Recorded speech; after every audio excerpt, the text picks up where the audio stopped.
right, guys, welcome to another episode of Cultured by the Uncultured. We are your hosts, Sam, Sonny, Daniel, and Taylor B. Today, DJ couldn't be with us. He may join us a little bit later, but we'll see how that goes. Let me introduce a special guest to the show. His name is Josh. He's a pretty close friend of mine and definitely a friend of the pod. He has some interesting stuff to share with us today, and hopefully you guys gain a little bit of knowledge from the things that he talks about. First and foremost, Josh, go ahead and tell us a little bit about yourself. Thank you for inviting me on here. A big fan of what you guys do on this podcast, and I've been listening since Brandon started sharing with us non-members of the podcast. So definitely excited to be on here. I myself, I'm an artist, a creative, and I just try to, anytime I create something or inspired by something, I try to be as authentic with my creations as possible. Pretty simple person. My interests range from sports to art to reading and spending time with family, hanging out with friends. Not too complicated or complex of a person, and always into learning new things or finding out about new things that are out there, which is why this podcast really grabbed my attention right away, because you guys really turned me on to some pop culture media that I necessarily wasn't into right away. Awesome. Me and Josh actually go back quite a ways. We've known each other since middle school, right? Yeah. What'd you say? Seventh grade. Seventh grade. Me and Josh, we had an art class together. Probably was like the peak of my career, and just the start for Josh right there. And DJ and Daniel. How do you know them? DJ, we met in high school. He's the cousin of one of our teammates on the football team. And Daniel, I met. I think it was after high school. Some of you guys would get together and play football, and I met him and a few of the other guys through there. Awesome. What about your education? What's your education background? High school, some college? What you got going on under your belt? Just a little bit of college. I definitely didn't finish. As far as my background in art, it definitely doesn't get too deep into having a degree in it. It's just something that I've kind of gone off my own beaten path. But every now and then I'll kind of go back and try to finish, but kind of started to realize that my journey isn't really that conventional. 4-year school and getting your degree in design or whatever that may be. Definitely. I totally understand that. Well, I guess let's just go into your actual designs and your brand. How did you get into even wanting your own clothing brand? It was a bit of a process. When this whole project even started, I was working a 9-to-5 that I hated, and I hadn't really dabbled in art in a while. I had kind of set that aside, but I constantly had people telling me like, "Hey man, what are you doing working here? You should be doing something with your work."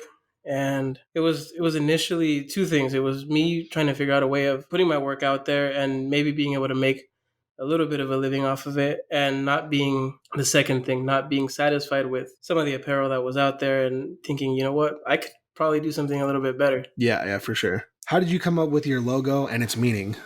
That was a process, man. It was a little close to a year. Of the brand was initially started with my brother and I, my older brother. Mm-hmm.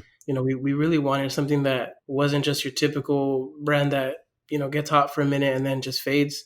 Yeah. Selling expensive over the top clothing. So we wanted an image that really becomes iconic. You see the swoosh for Nike, you see the 3 triangles or lines for Adidas. You know what they are right away. You don't need it. Yeah. Splash across the sweater. So we wanted something that really stood out. So just several months of sketching. We had a whiteboard full of names, and we came up with this, and the message was to promote moving forward in your life and carrying on. And what better image to convey that than with that fast forward symbol? Were there ever any times when you were looking at the symbols were there any other ones that kind of caught your eye and like almost made it to like the final product?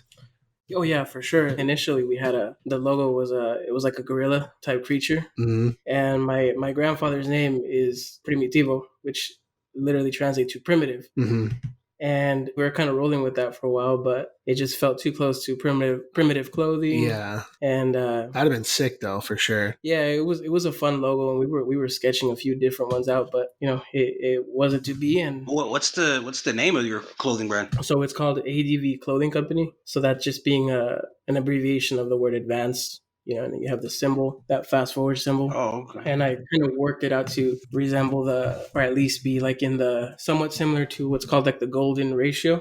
And it's like a mathematical term that's used by designers to make sure that your work, everything is in proportion, everything is not symmetrical, but as close in symmetry as possible. Okay. As far as your goal as a designer, what's your goal? Like, do you want to open a store? Do you want to be recognized? I know you said you want your logo to be recognizable like Nike or Adidas. What's your goal? I would like to have my own store. I don't know that it would rely so much on the clothing brand for it, because there's a few things that I'd like to do with like a business. But myself as a designer, as a creator, I'd like to have a venue or a place where people can come and buy some, whether it's prints or apparel, but also be able to feature like local work, local artists, maybe get some of their stuff on some apparel. So maybe kind of like a boutique type situation. Yeah, where it's just like unique clothes. It's still clothes that resonates with, a wide audience, and, everybody has different tastes. So there's a little bit of that for everybody. And I'd like to have like classes and some instructional time for people that just want to come and learn some art. Mm-hmm. Are there certain brands or designers that influence or inspire you? You know what? Initially I wouldn't say brands that inspired me, but I was heavily influenced initially by just minimalism. Okay. So that art movement really influenced like the earliest designs that I have. But then I started getting really into like street art, graffiti culture. The hip hop culture really started to kind of get mixed in there. And then just the lifestyle here in San Diego, the things that we have, the cultures, it's so diverse that I try to, kind of pay tribute to that and do it some justice and express it on some of the more recent designs. Okay. You kind of talked about this already, but I just wanted to ask, how long have you been designing your actual clothing itself? It's been about 4 years. Okay. Yeah. And how long has it been since like your first piece actually became available to the public? And I'd say 4 years. Okay, so like as soon as you started designing, you were like, "Bam, who wants this?" Yeah, it's this all kind of happened kind of quick, because I went from basically picking the final logo and the name and saying, "All right, cool, this is what it's going to be," and an opportunity came up where I had to get everything done as far as like legalities, copyright. Yeah. Because it was an opportunity for the company to get some exposure. So I kind of had to get the ball moving pretty quickly right after that. Mm-hmm. So as soon as I had designed that initial logo, and that was the first thing that we printed, and I bought a pretty small batch, but a few people, including Brandon, were the first ones to get that first shirt. Are you working with a screen printing shop? Yeah, so I Okay. currently I get my work printed or embroidered at a print shop, which isn't the most cost effective, but eventually I do want to have my own operation going. Gotcha. Yeah, that's really impressive, man. And like a lot of people, they say they want to do things. They say they want to start off their company. They say they want to start off doing this, doing that, whatever it may be. Whoop-de-whoop. But a lot of people they're not finishers. They're just starters. So I just wanted to ask, how has the rest of your life been affected by the choice to pursue your art and your clothing? You know what, man? It's a really interesting thing, because I was a pretty like reserved person. I want to say maybe 5-6 years ago. The direction that my life was going in was the complete opposite of where I am now. I was working in banking. Definitely wasn't happy, but it's just gone 180 degrees the other way, where I'm able to do what I love and make a little bit of money off it. But the thing that keeps it going isn't the money. It's having the ability to be creative and dedicating time to it, where my life doesn't revolve around, that 9 to 5. This is your own. Right. Yeah. Exactly. It's my own thing. And I'd say that my life is pretty much now, other than, working my full-time job, it is, living as an artist. And it's pretty dope, because I get opportunities that I didn't get before. I do events here and there with other artists that I know, and it gives me exposure as an artist myself. And it also gives the company, a little bit of that exposure. So I guess in that way, my life has changed pretty drastically. You had mentioned before that you and your brother both started this. Is your brother still a part of it? In name he is. Mhm. He recently got married. He's got kids. Congratulations to him. Thank you. It was a good wedding. But yeah, so he's still a part of it. I still kind of reach out to him and just see what he thinks about a design. but it's pretty much me right now, just running the whole show. Okay. Was he ever like a creative asset for the team? Like, did he maybe come up with some of the designs or have like input and things like that? He was probably part of the most important aspect of the designing, which was of the logo itself, Okay. the initial logo. And then after that, he kind of let me just run wild with the designs, and yeah, he'd give some input. He would get some ideas started, not as much anymore. Following that, obviously following you on social media and things like that, and kind of just seeing some of the things that you're into, I've seen that you're pretty active when it comes to boxing. Yep. How long have you been part of that, and how has that like kind of branched you out as far as your brand and people in the gym and supporting those guys and kind of getting that out there?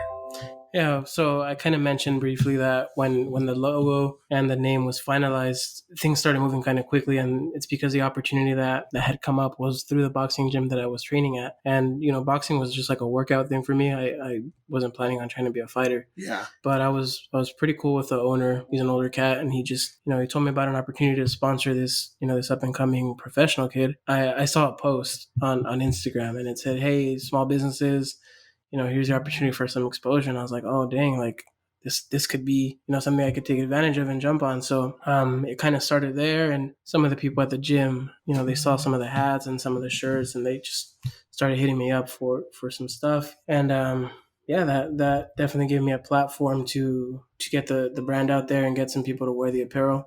People that I didn't know personally, like Brandon, who, he's a homie and he supports. The only thing about that is that for a while, people started to think that it was just like a boxing brand. Mm-hmm. And I kind of did a bit of a rebrand where it's like, yeah, it's cool, we'll sponsor boxers, we still do, but it's a little bit more based on streetwear and apparel. Was there ever a point in your like trials and tribulations of trying to make a logo and even just get the idea off the ground? Was there ever a point where you just thought, this is dumb, I'm just going to give up, this is pointless? Yeah, it happened quite a bit where you really, some doubt creeps in and you think like, who the heck wants to buy this? Why are they going to want to buy this? Why am I doing this? Is this even good enough to, if I put this out for $25, $30, why would someone buy this over something they can go to Zoomies or wherever and buy something similar with an established name? So you just kind of have to work through those doubts and have confidence in what you're doing and your ability. And sometimes the designs resonate with people or the shirt, whatever it is that I'm talking about, and sometimes it doesn't, and it's a hit or miss, and you kind of take that risk. And yeah, but I definitely have those moments where it's like, yeah, this is dumb, why am I doing this? Mm-hmm. How long does it take for an actual idea to come to life? Like the process of actually thinking about something and then drawing it and then it actually becoming a wearable piece of clothing? So it can be several days, just depending on the available time. But let's say you have the ideal open schedule where you have the concept in your head and then you start to sketch it out. You give yourself a few days and then you finalize that sketch on some software, whatever you're using online, to vectorize it, or if it's going to be like pixelized, however you want it. And then, taking that to somewhere to be printed. So it can range from a week to a month, just depending on, how complex and how detailed it is, or how, how thought out that idea is. Because if it's just like a general concept, you really want to hash it out and make sure that it becomes what you're envisioning. Mm-hmm. So it just really depends on the type of idea. So it's kind of like the same thing as like even just like works of art or like book writing or something like that. Like you have the idea, but you still got to put it on paper, and depending on how serious or how motivated you are for that idea kind of determines whether you're going to just sit down, bam, get it done in like a couple of days, or you kind of just put it off and then turns into like a couple months before it actually comes out. Yeah, for sure. It definitely works that way. That's cool. I mean, it's a work of art, so it makes sense. Speaking of works of art, how long have you actually been drawing and slash or doing graphic design? The whole graphic design gig has probably been closer to 3 to 4 years, and I've been drawing since I was a kid. I don't think I took it seriously until I started doing this sort of work. Mm-hmm. But since I was a kid, my brother's my biggest influence as an artist, and I remember being a kid and he was always drawing comic book characters. He was always drawing Dragon Ball Z characters, and I've always been a big fan of those media. So I started kind of just copying what he would do. Mm-hmm. I would draw Spider-Man a lot. That was my favorite superhero as a kid. So I was always drawing Spider-Man. I was always drawing Goku, and just kind of practicing from there. But it's always been a lifelong kind of hobby that's now become a bigger part of my life. That's awesome. I definitely can appreciate that, especially myself being a huge anime fan. I can definitely appreciate that you were inspired, by seeing Dragon Ball Z characters being drawn up. And what's his favorite anime while we're there? You know what? I don't dabble too much in anime. I would probably have to say either Gundam or Dragon Ball, if those are considered anime. Yeah, They're both considered anime. I don't know which one is older though. I want to say Dragon Ball Z is. I could be dead wrong, but Dragon Ball is also not the number one, but It's probably the most known. Probably the most known around the world right now. One Piece has been like the number one manga sold for like the last like decade or so, and that show is just never stopping. Go ahead, Daniel or Sunny, with your questions. Well, my first question, I just wanted to really ask, like, what do you see as like the biggest challenge to your brand? Is it making your own personas of it, or is it actually putting the stuff together? What's the biggest challenge you see now and like in the future for your brand? Right now, it's probably funding. You really do need money to drive this sort of thing, because the passion can be there, the clientele can be there, but you got to have the resources to be able to put that stuff out. For sure. Going to a print shop isn't, like I mentioned earlier, it's not the most cost effective. So, as I'm planning on investing on some equipment for myself, for now, that remains probably the biggest challenge. So do you have like a website or a physical store yet, or no? I did have a website for a while, but I really need to get back and working on it. So I'm just currently relying on social media to market right now. Shit, that's free too. So yeah, just saving a little bit of money and applying it to where I feel like it could be the most useful, which is in getting like quality shirts. I don't like to buy inexpensive material just because I want people to have something that's not going to fall apart on them or is going to look crappy on them. Yeah, I want the fit to be good. So you were speaking about funds and all that. Do you take EBT? You know what, man? I'll take Monopoly dollars, food stamps. Oh shoot! Buy some groceries. I like that, but on a serious note though, but have you thought about maybe trademarking or copywriting any of your stuff already?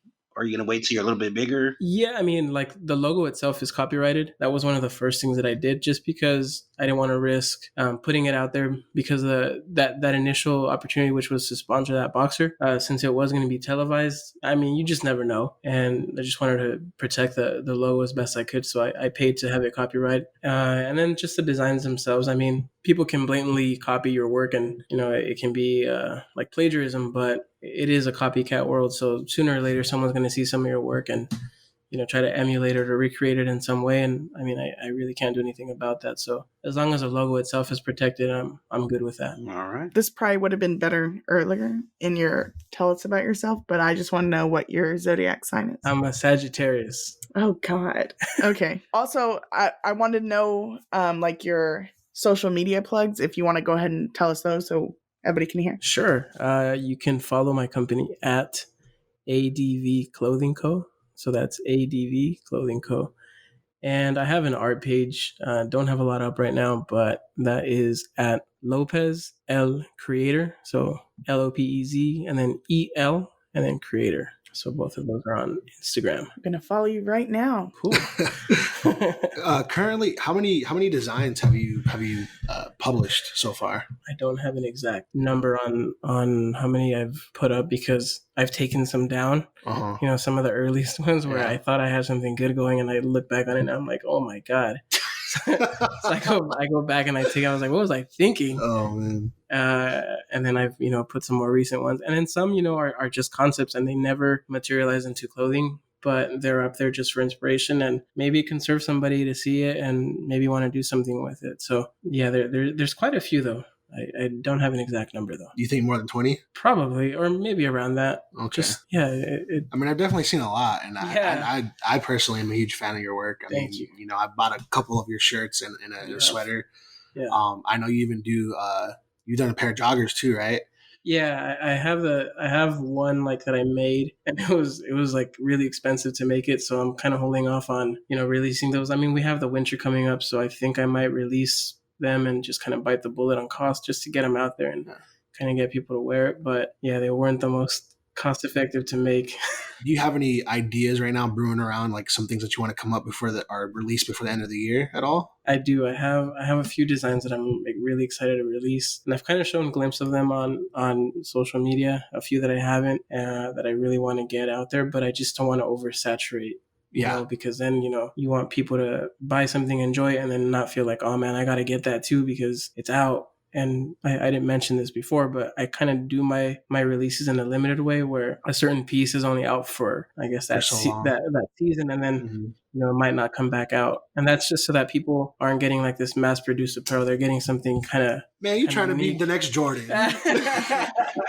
Yeah, I was just getting ready to ask you that too. If you're gonna do stuff by seasons or anything, or if it's just gonna be whatever you create in your head, and that's when you're gonna put it out. It's a little of both. I mean, the season influences me in terms of like the color palette I use, the type of garments I use. But it's usually what I'm feeling in that moment. Like you might notice a pattern in my work where the style changes drastically, and it's usually because of what I'm being influenced by in that moment. I might be messing crazy with a certain type of music during that time, and it'll kind of influence my work a little bit. Or I might have gone somewhere and seen something and it just really influenced what or caught my attention, and maybe I want to try to emulate it in some way. So it's a mixture of both. So you mentioned before about going to a print shop basically not being so cost effective for you. Mm-hmm. So if you were to have your own setup and everything, would that kind of just like skyrocket your financial numbers? Maybe as far as, would you maybe even have the liberty to just be like, fuck a job, I could just sell these shirts and sell whatever I want to make, That's definitely the plan for me, within the next year or two. I've been working on it for a while. It's a pretty deep project that I'll be happy to share as it gets a little more concrete. But yeah, and I want to offer opportunities for anybody that's trying to do their own thing, down the line, and offer them any kind of advice, kind of make it like a informational type of thing where someone walks in and they want to start their own company, offer them the services and not rip them off and not make them have to spend an arm and a leg for for a few shirts, kind of help out, aspiring.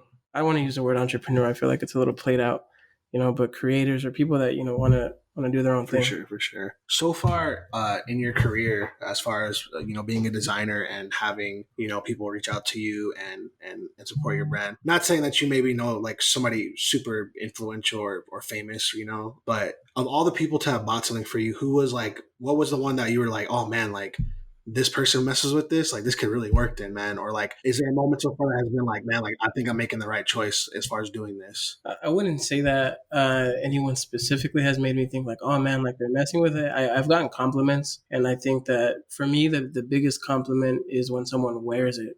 For me, it could be, I don't know, Kanye could be wearing my shirt, but if someone that I've known that I care about and like they're supporting, it would mean just as much, because, those are the people that have been, like you, for example, you've always been supportive, and like, dude, like that speaks volumes, because I know people like when I first started off where I hooked them up with stuff like, hey dude, here's a shirt or here's this, make sure you wear it. And it's like, you never see it on them. Oh, and it's just like, all right, I it's not your taste, it's not your thing. I get it. I'm not mad at you. But yeah, I think for me, the biggest compliment is when, someone actively wants to support and you see them wearing it. That's the biggest thing for me. I mean, that's awesome. That's great to hear. I feel like it's those little things as a creator that even though people are messing with it, and you're getting compliments, things like that, like you're not letting nothing like this get to your head. Some people will get super big headed right away, like like, man, I got people wearing my stuff, I did this for this or whatever, and that stuff will blow their heads up instantly right away, and then they become a whole other person. But it really just seems like you really care about what you're doing, and you really care about your customers, and you care about your brand and the meaning and kind of what it represents. And instead of just being like, I'm just trying to get rich, fuck it all, it definitely seems like you care. I mean, you're talking about buying expensive materials so that the shirts fit nice. And I know you link up with people. It's not like you're just, and you're willing to ship stuff out to people too. It's not like you're just out here just like, you need to come here and come to me or come to my place of business to get my stuff because you want to buy something from me. You're definitely willing to work with people and stuff, and I mean, that's great. I'm super happy for you, and I'm super proud of you, man. But speaking of that, though, I just wanted to ask real quick, do you do any cultural appropriate things? Like, do you do any kimonos, or have you ever designed anything like that? Or any of the special hats for certain cultures and all that? You know what? I haven't gotten into that. I want to. Obviously, I would want to be respectful to whatever culture I'm doing the work for. But if there was like a demand for it, or even like someone asked me for a custom piece, I'd be more than happy to. I'd be honored to do something for for a unique culture that's not my own. But I would want to make sure that I do it justice and I do it respectfully. But I don't want to pander to. I think a lot of brands do that, and we might get into that a little later, where it's like pandering to a certain crowd and just to make a quick buck. And I mean, I'm in this obviously because it's a passion, and obviously you got to pay the bills, but I wouldn't want to do that to someone just to turn a quick buck and say, oh, this culture is in right now because a certain popular culture or media that's out there right now. So let me make something real quick to turn a quick buck. Like, I'm gonna kind of go a little bit off topic here, but when Nipsey died, or when he passed, I knew a few people that kind of turned that into a profit, and I just, I respect the dude, and I think that he was a great human being, but I wouldn't want to make any money off his name or image. For sure. I mean, that's definitely respectful, in and of itself. So is that a yes or no on the dashiki? Because hey man, we can work together if you want one. We can make something happen. All right, for sure. That's it for those questions then. Well, just for my curiosity, what's your favorite movie? Oh God. I never know how to answer this question because there's so many. Shit. Maybe like a top 3. Oh, Inglourious Bastards. I love that movie. She's a big Quentin Tarantino. Yeah, fan, I love Quentin Tarantino. God. Yeah, you know what? I'm gonna have to. That's a hard. Stick with that one. That's a good one. I mean, that's a really good one. Probably Inglourious Bastards, just because I feel like that's probably my number one too. Maybe right under Pulp Fiction. Yeah, Pulp Fiction. So, I feel you. How about, for the sake of our show, your musical artist? Who's your favorite? That's actually something I wanted to ask him later on, but I mean, okay, so it's fine. We can get into that right now. I wanted to know what your top 5 albums are for this year, since we had that episode. So far, can I know his artist first and then his albums? Let's do artists, and then I can think about albums. All right, that works. Damn. Let's think currently, because my list is always flip-flopping, but I'd have to say J. Cole, Arctic Monkeys. There's a Spanish rock band called Zoe. It's a little bit experimental. Old Kanye. And I recently just got back into the old stuff, and I was just like, damn, this guy was so talented. And still hasn't put out that album, by the way. Yeah, and you know what? Just because I'm talking about right now, the present. I've been just really getting into Logic recently. Just his stuff has really been influencing my work. See, it sounds like he fits directly in with our show. Like, just from that list, like, number one movie, then the artist is like, either you've been listening to us a lot, or you like belong on this show. One of the two. I think it's a little bit of both, man. You guys, I mean, I got into those artists and those movies obviously well before, but you guys definitely like turned me on to some stuff that I just, not that I wouldn't have checked out, but it's just like I didn't even like know it was out. Kind of been living under a rock for a minute, and I was just like, whoa, man, like this is good. But what I didn't hear though was how do you feel about the DJ Khaled album though? Oh my god, man! Don't even get me started on DJ Khaled. Oh my god! Oh man, raised. Like, it just like went up. Like, I feel it. It's interesting though, because you're talking about like living under a rock as far as music. In the past, I have been very just like stick to my same artist, and maybe they release something and then I'll listen to that. But being a part of the show, I've definitely like made it a habit to listen to new music from artists that I wouldn't normally listen to necessarily either, just so I can kind of get a feel. Even if I don't like it, I'm like, okay, I'm gonna listen through this one time and then see how I feel, and kind of give a little spiel and maybe talk about it a little bit. Yep. And every once in a while, I'll find something that I'm surprised at myself for liking. I'm like, oh shit, like I thought this guy was garbage, but it turns out this music's actually dope, or it's hype or whatever, Right. So I mean, this definitely been a change for me as well. So wrapping up those questions, let's go back into you were talking about earlier, kind of just pandering. As we all know, Michael B. Jordan has released a collection with Coach and with the anime known as Naruto. It is a very successful show. It also has I don't know what you call that, a series kind of afterwards called Boruto. And that is actually currently ongoing. But as far as this Coach collaboration, essentially what is going on is Michael B. Jordan has taken nerd culture and applied it to a very expensive brand and made clothing and items that most nerds probably can't afford so easily. he's almost kind of blending the whole a more snobbier realm of the world with the nerd realm, which is probably like, I'd say maybe like middle class at best, when it comes to nerd culture. How do you guys feel about that? What are your thoughts and opinions on that? One, I like the way you rephrased it as the nerd realm. Like, is this you, yo? We're sending people to Shadow Realm now? It's like, is this what's happening? I banish you to manga only? Nah, but for real, it's not Naruto inspired clothing. I'm gonna take this black tank that's usually sold for about $50 on Gucci's Coach website, and I'm gonna plaster a face of like Naruto or the signing on it, and now I'm gonna charge you $300. That is basically what's happening. Yeah, that's not Naruto inspired. If you want Naruto inspired, give me that orange jacket with like a fur collar on it, Yeah, some shit like that. Now that's Naruto inspired. like color, That'd be like hot. that.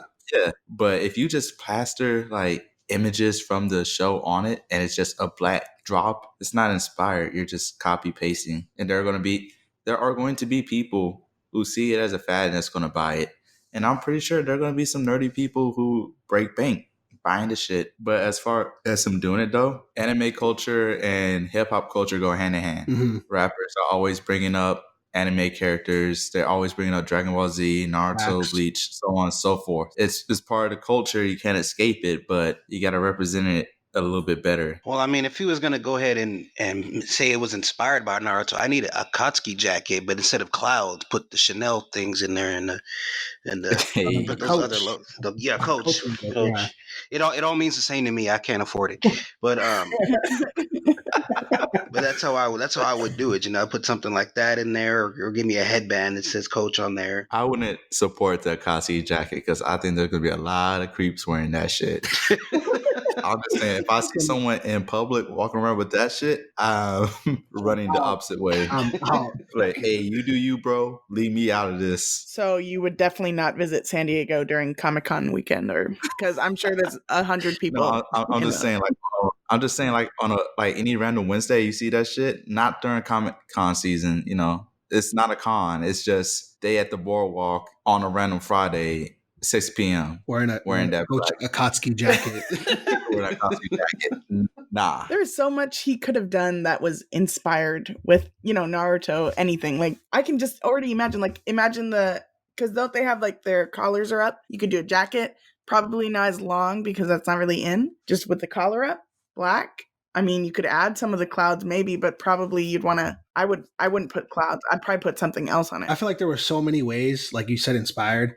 There were so many ways to incorporate that, like you said, the jackets and the collars. One, like Daniel said, the Akatsuki jacket, Naruto's original jacket, the jacket he wore in Naruto Shippuden, even like the little Jonin vests or whatever. I saw there was a pair of pants, and I was just like, y'all are making a $300 pair of pants out of like some essentially what they are, basically like hiking pants. That's what they're making. And then, like, what character in Naruto wears a jean jacket? I'm thinking like Best Jeanist in MHA wears a jean jacket, but I don't know who wears one in Naruto. Her name is Tamari. She wears a jean jacket. She has the big cute.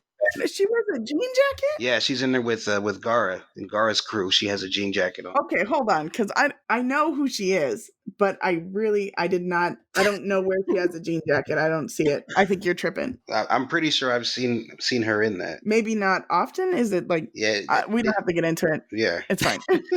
I'll believe you, but I don't believe you. Just for the record. That's fine.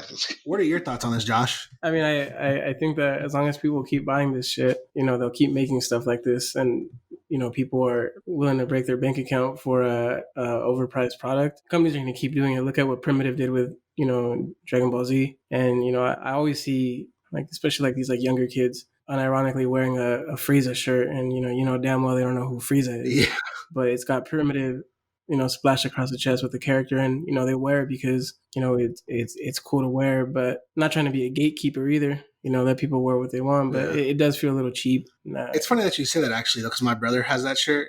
2 Comic-Cons ago, he bought like the Vegeta one, the Frieza one, and the Goku one. He gave me the Goku one, and we actually wore our shirts to the Comic-Con, and people were like, "Oh, dude, that's a sick shirt." But I was just like, "But I'm sure." But like you guys are actually Dragon Ball fans, which is cool for sure. But it was mainly about it was more like is Primitive a skateboard brand? Is that what it is? Yeah. So he had a skateboard too. Okay. And it had, I think, a Dragon Ball Z character on there or whatever. But my brother doesn't skateboard though. You know, he I doesn't mean- he doesn't skateboard. He just was walking around with a board and was like hoping that he could get it signed maybe or something like Yeah, that. like you know? like I said, I'm not trying to gatekeep. Like Yeah. if that's your thing, dude. Like I mean, you want to spend your money on it, go. But for I mean, it. I think you're right. I'll gatekeep for us. This is how I feel. The same way I feel if I see you wearing a Saints like t-shirt or some sports related t-shirt and I talk to you and you know nothing. It's the same way I feel if I see you wearing like a anime shirt or some shit like that. For sure. I'm automatically assuming that you know what you're wearing or like you're a fan or some shit like that. I feel like when it comes to stuff like that, it almost should be that, like, so if Primitive is a skateboard brand, obviously they're selling to a bunch of skateboarders. This piece should make less money than other pieces, right? Because it's not. It's geared. You're sectioning yourself off It's to like a niche. Yeah, you're sectioning yourself off to a specific group of people who are like, oh, these people like this. Some people are gonna buy it, I guess, because they just like the brand or whatever, you know. Period. And you know, oh, I'm a skater, so I wear Primitive. This is the newest thing they have out. I'm gonna buy it or whatever, you know. But I feel like it should almost make less money because now you're closing your doors on some of your audience. Yeah, you're narrowing it, your field of view, so that it should make less money. But I mean, I guess 9 times out of 10 it doesn't. Everybody fucks with it, and then it's like spreads like wildfire on the social medias. You know, like the Adidas had the freaking Dragon Ball Z collabs.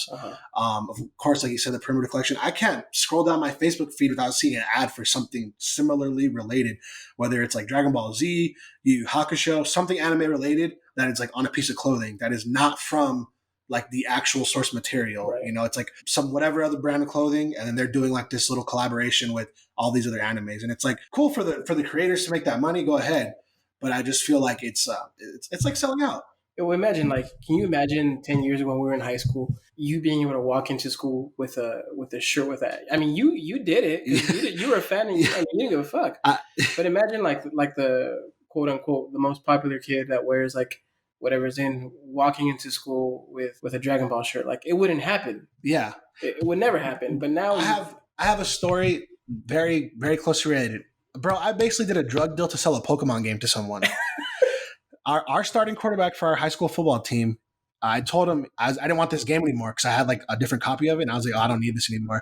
And he was like, oh, I'll buy it from you. He's like, tomorrow, you know, I'll buy it for like $10. And I was like, all right, cool, man. And then like, you know, he walks up to me, and then like I have the game in my hand, and he just like kind of walks past me, and then he walks past me again, and then he like shakes my hand with money in his hands, and then takes the game and gives me the money, and I'm just like, all we were doing is selling a game. Like, I'm not selling you drugs or something. Like, what the fuck what do you have to hide or whatever? You know, he just walks off, and I'm just like, bro, it's a Pokemon game. Like, who cares? We're in high school. Like, we're done. We're almost adults. You know, it's not that important. But I, like, even in middle school, I remember like playing Yu-Gi-Oh with like band kids, and then like not being able to be seen by everybody else. Bro, I remember one of the most popular kids in the school was playing, and I was like, what the fuck is he doing here, bro? Like, yeah, you know, like back in the day, this stuff was not widely accepted. And it might just be like, you know, times are changing. It's 2019. You know, people you're not supposed to make fun of people and stuff. And people are overly sensitive. So maybe that in turn has kind of had its effect on popularizing the genre and making it okay to, you know, to be accepted. And I feel like when it comes to anything, there's always people who like dip their feet in. They're not necessarily huge fans, but they're like, oh, that's that Naruto guy. He can go Super Saiyan, right? And you're like, no, he can't. But at least you got his name right, you know, like stuff like that. So, well, and isn't it good that more people are getting into it? Don't you want more people to be into it? Yeah, I mean, it's good to have people into it. It expands the culture and, you know, it makes it more accepting, especially people who used to get picked on or whatever for reading manga, you know. I definitely understand the acceptance part for sure. And even just like support, you know, you want your favorite show to last and, you know, to be good and keep going. And if it's not selling, then it's not going to keep going. It's never going to get an anime adaptation. It might not even get it'll never get a movie adaptation or whatever you want from it, you know. But it comes to a point where it's like, I don't want everybody to be on this. You know what I mean? I don't necessarily. Okay, so you're a hipster. You're like, no, I liked it first. Nobody else. No. It's not really. He's a hipster. He's more of an elitist. Oh, okay. To where, Yeah, to basically at the point where if you're gonna be into it, you got to be all the way into it. I don't want no half step. I hate that kind of mentality, but I really think millennials in general, for one, nostalgia is one of our things that we like. A lot of us grew up with anime on TV. Pokemon Go came out. That was big, even probably among normal people who weren't necessarily Pokemon fans, which most kids were growing up. And as we're adults, now it's becoming more normalized. Even D&D, like celebrities do D&D on a YouTube channel, right? Yeah. And they do D&D podcasts. Like, all these really nerdy things are just becoming more popular, and mainstream, which I guess if you're against mainstream because you're a hipster, Wow, maybe you don't like that. But otherwise, I don't see what's wrong. We should all be excited that, oh, wow, celebrities are saying Naruto's cool and anime's cool and everybody's cool with anime. I don't know. I just think that's a good I thing. say it's fine as long as no one hits me with that. But can he beat Goku? I swear, I could bring up like I can make anybody beat Goku, and that's a I challenge. mean, you guys, think about it. Comic book movies. Comic books were nerd shit. Yes. That's why. So it's literally every aspect of nerd culture that's just, we're all into it, probably because we're all children in our hearts because adulthood sucks. So we're all holding on. That's probably what made it more accepting is the popularity of the MCU. I could probably bet money on that. That's where it came from. Yeah, which started with Spider-Man back when we were kids. I mean, Yeah, which opens up a whole lot Well, of. I wouldn't even say that. I feel like the start of this whole Marvel Cinematic Universe popularized like being able to like relate to nerd stuff. You know, people asking questions and like, hey, what does this mean at the end of this movie, or who's that guy? You know, stuff like that. And then you're being asked questions. Where back then it's like, oh, this guy thinks Thanos is cool, and now people are like, oh man, who's Thanos? Tell me about him. Like, what can he do? You know, Right. so it's like it definitely changed the way things have transpired as far between nerds and like the common folk. But what I mean, I guess, as far as masses is like, I don't want something being like overly saturated for the sake of just like doing it to like kind of like Josh said, pandering. So like, for example, Megan Thee Stallion, right? I don't know anything about her, but she did this whole Todoroki Tina thing, and everybody's like, oh my gosh, she's so cool, she's so cool. But if we really sat down and talked to her, we'll find out how much she actually knows. I don't know her, so I can't really say yes or no to that. But in my mind, I'm just thinking, you just did this because you thought it looked cool, whatever, fine. But do you know what MHA is? Do you fuck with Todoroki?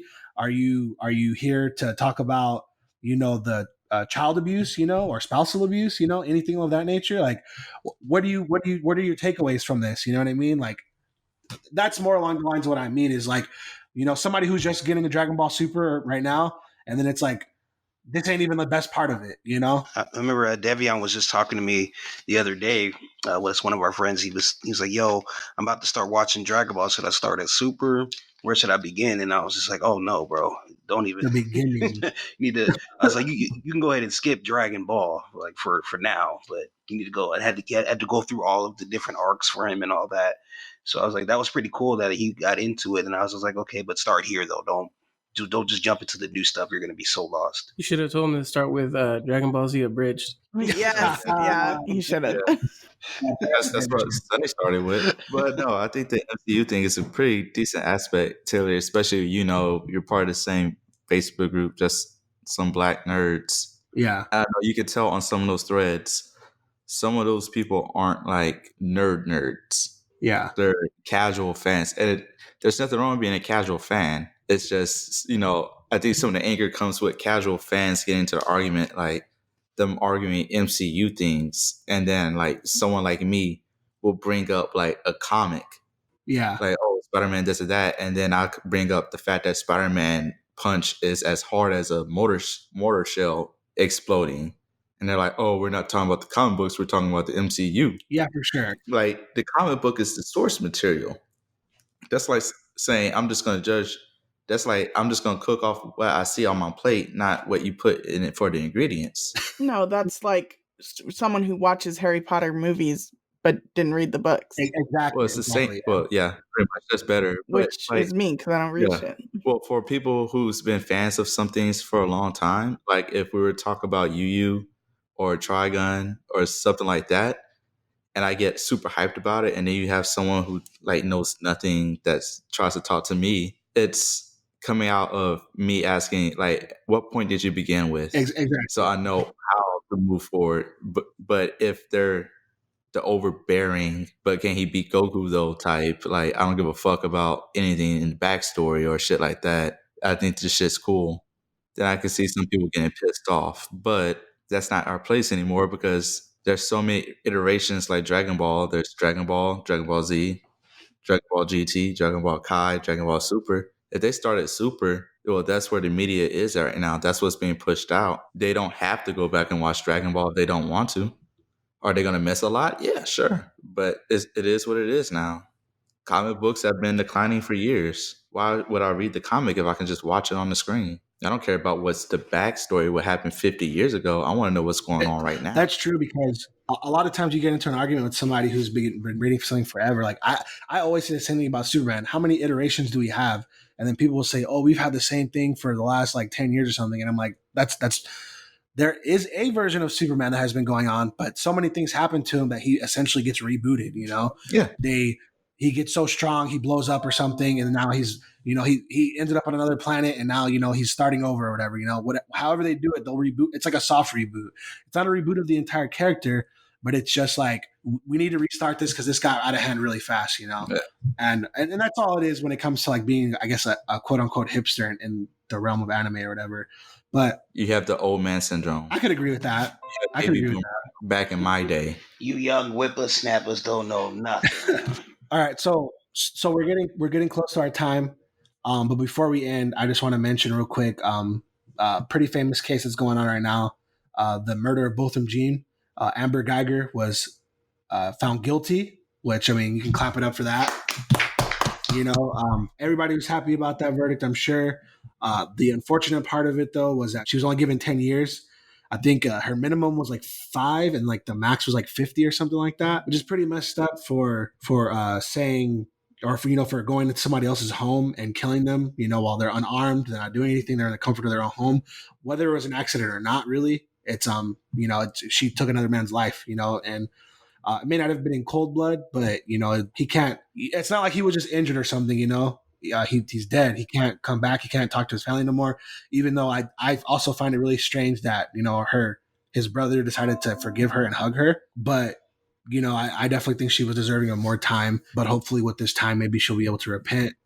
And I can't judge anybody. Only God can. And it'll be up to him whether he deems her punishment worthy, and whether he forgives her in the long run. Or she continues down some kind of BS hole. Also brought to light recently too was that his neighbor, who was apparently sort of a key witness in this whole thing, he was murdered recently as well. So rest in peace to him. At least we were able to get this case out of the way and get the verdict that we got. Even with the time served, it's not that much. But I hope she wanders into the wrong cell. There it is. Don't. Other than that, I think that about wraps up this episode. I'm glad we were able to have you on the show, Josh. Thank you. It was an honor and a privilege. Absolutely. Maybe we'll have you on here again one day. I'd love to. And real quick, you guys have any like last words for the show or for Josh? I would love to have him back on. He should come back. Do you accept PayPal? Don't currently do PayPal. I currently do Venmo.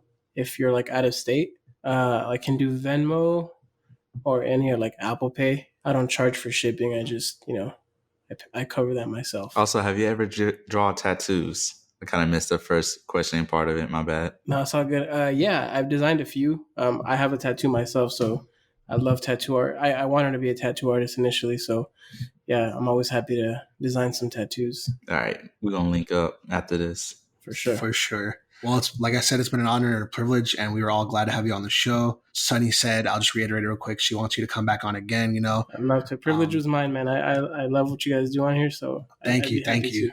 For sure. Thank you. Appreciate that very much, man. And I guess that's the end of this episode. Be sure to check us out, guys, on Spotify, SoundCloud, YouTube, Apple Podcasts, all those media platforms. We're hopefully also expanding to other sources so that if you guys are like on Google Play or Amazon, things like that, you'll be able to hear us there too. Be sure to also follow us on Instagram at Culture by the Uncultured, Twitter, CBT Uncultured. Once again, that's CBT Uncultured. Hopefully you can put those letters together and figure that out. And follow us on Facebook, of course. And we also have a website. Please go ahead and check us out and, give us any kind of feedback that you guys think that we need to hear, any tips that you guys might want to give us, anything. If you think we suck, go ahead and let us know we suck. If you think we're awesome, let us know that too. It works both ways. Give us feedback, and then, we'll take what we can to heart and try to carry it out into our show. Josh, you want to last plugs real quick? You want to remind everybody your Instagram, your socials? If you want to follow me, my company, it's at ADV Clothing Co on Instagram, and my art page at Lopez El Creator. All right, guys, that wraps it up. See you guys next time.